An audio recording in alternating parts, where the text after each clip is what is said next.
Now student अज असी गल करांगे relation between logarithmic and inverse hyperbolic functions. Now sine hyperbolic inverse x की गल करिए that is equal to log of X plus square root X square plus 1 for all x belongs to real number. Cos hyperbolic inverse x की value is equal to, अगर तो positive है cos hyperbolic inverse x, then it is log of X plus square root X square plus -1। तो अगर negative है then it is cos of x minus square root X square -1।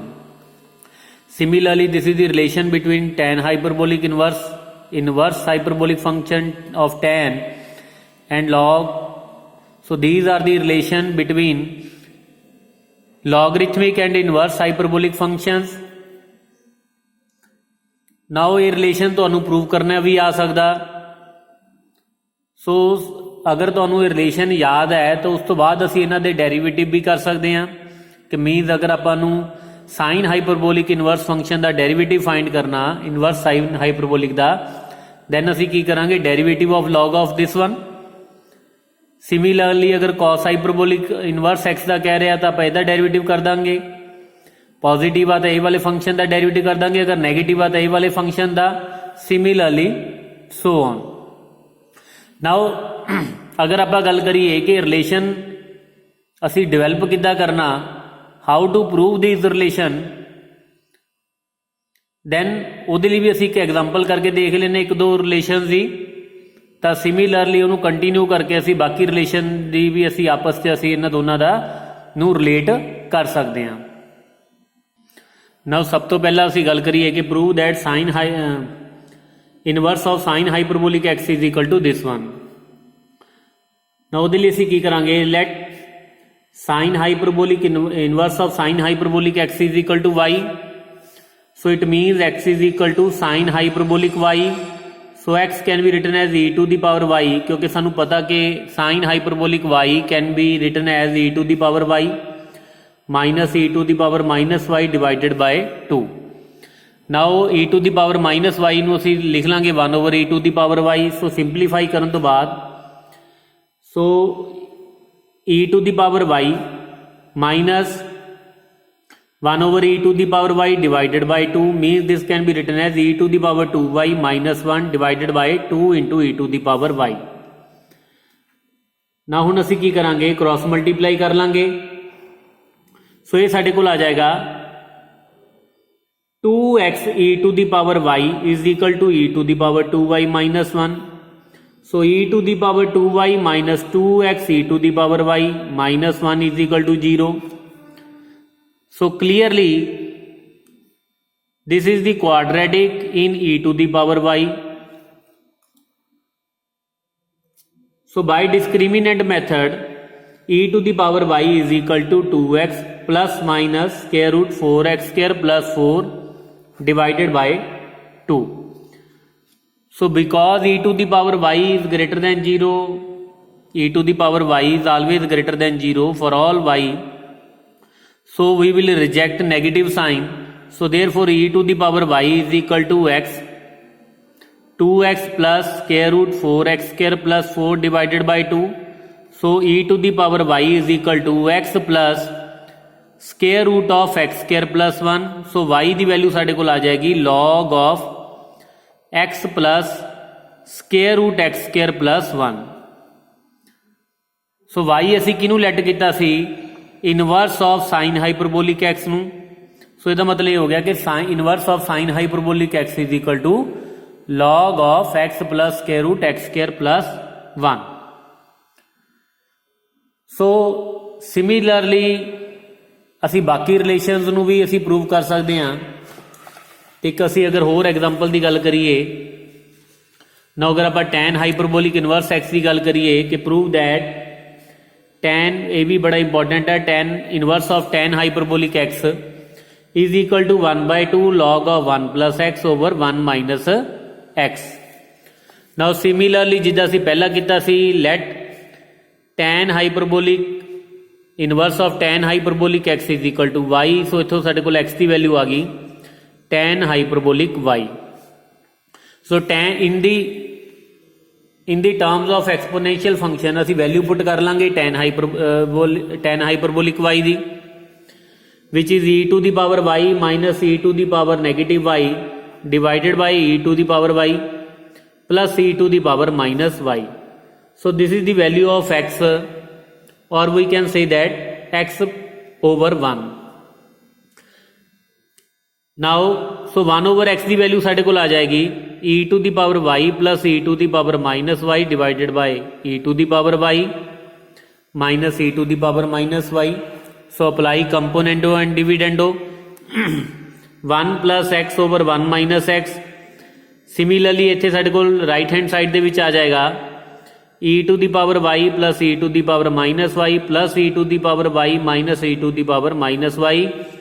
ਤੇ denominator ਦੇ ਵਿੱਚ e to the power y plus e to the power minus y minus e to the power y plus e to the power minus y. So ये दो factor cancel हो जाएंगे. So 1 plus x over 1 minus x is equal to e to the power 2y divided by e to the power minus 2y which can be written as e to the power sorry ये साढ़े को आ जाएगा 2 times e to the power y. Similarly denominator दे विच आ जाएगा 2 times e to the power minus y. 2 नाल 2 कैंसल हो जाएगा. सो राइट हैंड साइड तुहाडे कोल आ जाएगी e to the power 2y. So therefore e to the power 2y is equal to 1 plus x over 1 minus x taking log on both side. So 2y की value साढ़े को आ गई log of 1 plus x over 1 minus x means y is equal to 1 by 2 log of 1 plus x over 1 minus x. So y असी let किया सी inverse of tan hyperbolic x. So in this way we can prove that tan hyperbolic inverse of tan hyperbolic x is equal to 1 by 2 log of 1 plus x over 1 minus x. So ਇਹ ਤਾਂ ਸੀਗੇ ਕਿ ਅਸੀਂ relation ਨੂੰ ਕਿੱਦਾਂ prove ਕਰਨਾ. ਨਾਓ ਅਗਰ ਆਪਾਂ ਇਹਦੇ ਡੈਰੀਵੇਟਿਵ ਦੀ ਗੱਲ ਕਰੀਏ सो डेरीवेटिव लिए की करांगे असी डिफरेंशिएट कर देंगे बोथ साइड. सब तो पहले असी रिलेशन प्रूव कर लिया तो अगर इहदा डेरीवेटिव फाइंड करना differentiate both side with respect to x means the derivative of y y कह लो या आप ये कह लीए कि inverse tan hyperbolic x is equal to right hand side से आप डेरीवेटिव कर देंगे 1 by 2. इनू सिंपलीफाई कर लीए अगर आप डेरीवेटिव करने लई 1 by 2 log of 1 plus x minus 1 by 2 log of 1 minus x. Now derivative किता 1 by 2 into 1 plus x minus 1 over 1 minus x into minus 1 means plus 1. So 1 by 2 taking LCM 1 plus x into 1 minus x. So this is 1 minus x plus 1 plus x. So x नाल x cancel हो जाएगा. So 1 plus 1 that is 2. 2 divided by 2 cancel हो जाएगा.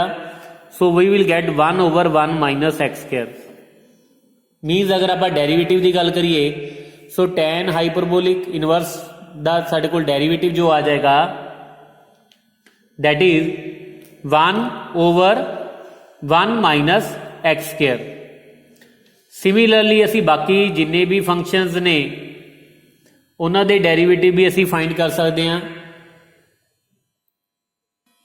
ना बाकी inverse जिदा ये असी पार्ट प्रूव किया कि tan हाइपरबोलिक इनवर्स x का डेरीवेटिव आ गया सी 1 over 1 minus x square. Similarly सब तो पहले आप रिलेशन प्रूव कर सकते हैं तो अगर डेरीवेटिव करना तो आप फिर उन्हें डिफरेंशिएट कर देंगे रिलेशन नू. So we will get these result. So ये डेरीवेटिव के फार्मूले याद करने ने तुसी. ठीक है अगर प्रूव करना आंदा तो आप प्रूव कर सकते हैं. अदरवाइज जो आप क्वेश्चन च अप्लाई करना तो आप डायरैक्ट रिजल्ट अप्लाई कर देंगे. ओके नाउ क्वेश्चन की अगर आप गल करिए for example differentiate inverse of tan hyperbolic of cos x with respect to x. So derivative आपने रिजल्ट याद किया सी tan inverse of tan hyperbolic x का, लेकिन इत्थे तुहाडे कोल आ गया cos x. मीनस आप रिजल्ट नू जनरलाइज कर सकते हैं जेडे बाकी रिजल्ट लिखाए सी कि tan inverse tan hyperbolic u दा अगर आप डेरीवेटिव करना हो that is 1 over 1 minus u square into derivative of u. ਜਿੱਦਾਂ ਆਪਾਂ ਬਾਕੀ ਡੈਰੀਵੇਟਿਵ ਦੇ ਵਿੱਚ ਕਰਦੇ ਸੀ। ਸੋ ਇੱਥੇ u ਦੀ ਵੈਲਿਊ ਤੁਹਾਡੇ ਕੋਲ cos x ਆ ਜਾਏਗੀ। So first of all we will let y is equal to inverse tan hyperbolic cos x। Now differentiate both side with respect to x, ਤਾਂ dy ਓਵਰ dx ਦੀ value ਸਾਡੇ ਕੋਲ ਆ ਗਈ 1/1 minus u square cos x whole square into derivative of cos x। So cos x ਦਾ derivative minus sine x, denominator ਦੇ ਵਿੱਚ ਸਾਡੇ ਕੋਲ ਆ ਗਿਆ 1 ਮਾਈਨਸ cos ਸਕੁਅਰ x, ਤਾਂ 1 minus cos square x that is sin square x। सो एक cancel हो गया, एक साइन x नाल एक साइन x कैंसिल हो जाएगा। So we will get minus 1 over sine x that is negative of cosecant x। Now next question is differentiate this y with respect to x। So derivative find करना ये हम inverse hyperbolic function भी आ रहे हैं तो simple inverse of trigonometric function भी आ रहे हैं। सो डेरीवेटिव करने वेले ध्यान रखियो कि कन्फ्यूज ना हो जाओ, ये ना हो भी इतने हाइपरबोलिक का लगा दो derivative. Now differentiate both side with respect to x। So dy over dx की वैल्यू साढ़े को आ जाएगी। पहला तो आप लगावे इनवर्स साइन हाइपरबोलिक u का derivative that is 1 over square root 1 plus u square into derivative of u। So ये साढ़े को आ जाएगा 1 over square root 1 plus u square into derivative of u। Similarly next दे विच आपां लगा देंगे derivative of square root that is 1 over 2 square root tan hyperbolic inverse of x square into derivative of inverse tan hyperbolic inverse x square plus tan inverse u का derivative 1 over 1 plus u square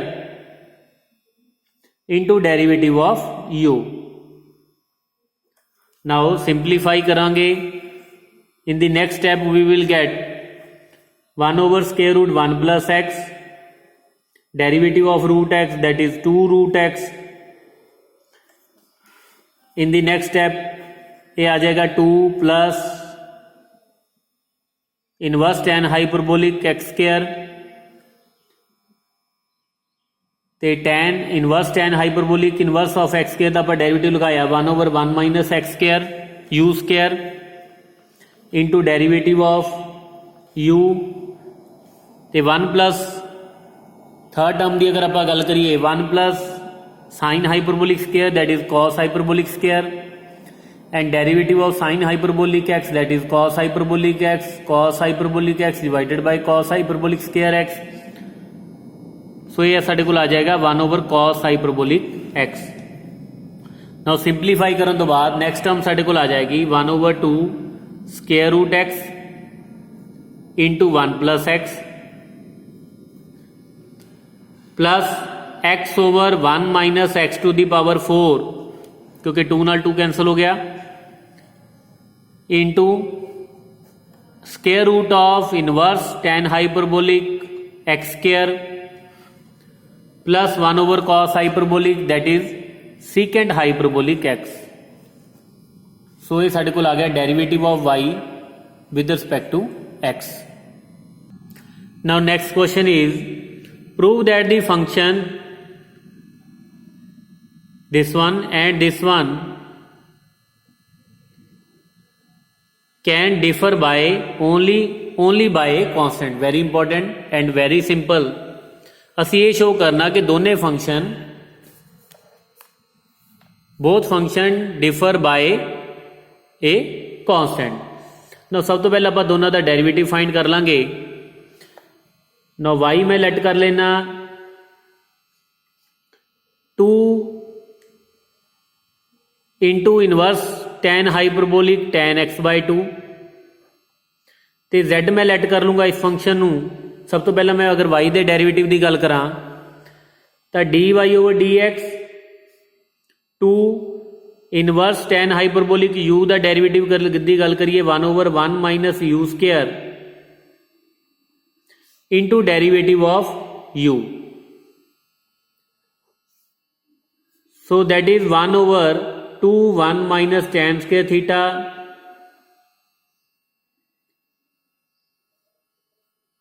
1 minus tan square theta 1 minus tan square x by 2। तो इधर साढ़े को आ जाएगा secant square x by 2 into 1 by 2। ना simplify करने तो बाद ये आ गया साढ़े को 1 over cos x, that is secant x। So first function का आप डेरीवेटिव किया, that is secant x। Now असी सैकेंड फंक्शन का डेरीवेटिव करांगे। Now let z is equal to inverse cos hyperbolic secant x। तो d z by d x की value आ गई साढ़े को 1 over square root secant square x minus 1 into derivative of secant x। So secant x का derivative साढ़े को आ गया सीकेंड x इंटू टैन x, तो डिनोमीनेटर साढ़े को tan x, because सीकेंड square x minus 1 is tan square x, तो tan square x की स्केयर रूट आ गया टैन x। सो टैन x कैंसिल हो जाएगा, सो सीकेंड x। नाउ दोनों फंक्शन का अगर डेरीवेटिव देखो, डेरीवेटिव दोनों फंक्शन का सेम आ रहा, दो फंक्शन का डेरीवेटिव सेम आ रहा, यदा मतलब जेडे फंक्शन हो गए that will be differ by constant. मतलब दोनों का जे अगर आप डेरीवेटिव नू सबट्रैक्ट कर दिए d y over d x minus d z over d x, ये साढ़े को कितना आ जाएगा 0। Means derivative of y minus z is equal to 0। इसका मतलब y माइनस जेड की हो जाएगा एक कॉन्स्टेंट। सो y साढ़े को की सी फर्स्ट फंक्शन असी लैट किया सी, ते z असी सैकेंड फंक्शन नू लैट किया। इसका मतलब दोनों फंक्शन का जो डिफरेंस आ रहा दैट इज कॉन्स्टेंट।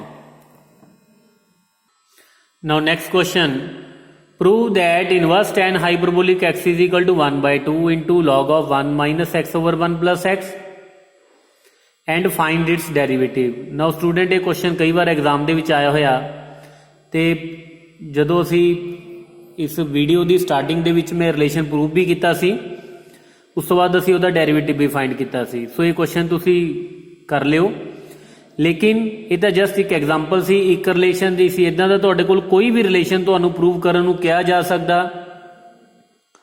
ते उहदा डेरीवेटिव भी पूछा जा सकदा। सो इसलिए तुसी रिलेशन जिहड़ा सी कीता सी tan inverse hyperbolic function, trigonometric function ते लॉगरिथमिक फंक्शन के जोड़े रिलेशन असी रिजल्ट किए सी, तो उन्होंने दा प्रूव भी तुसी करना, क्योंकि कोई भी क्वेश्चन तुहानू पूछा जा सकता, रिलेशन डिवेलप करने नू कहा जा सकता, तो उस तो बाद उहदा डेरीवेटिव भी कहा जा सकता।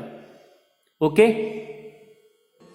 नाउ आलमोस्ट तुहाडा टॉपिक ये चैप्टर जिहड़ा डेरीवेटिव ऑफ हाइपरबोलिक फंक्शन का डेरीवेटिव का चैप्टर है जिहड़ा दैट इज कंप्लीट। सो यदि तुसी प्रैक्टिस करो, अगर तुहाडे कोई डाउट ने then send me in the group. So otherwise in the next video I will start the new topic. Thank you.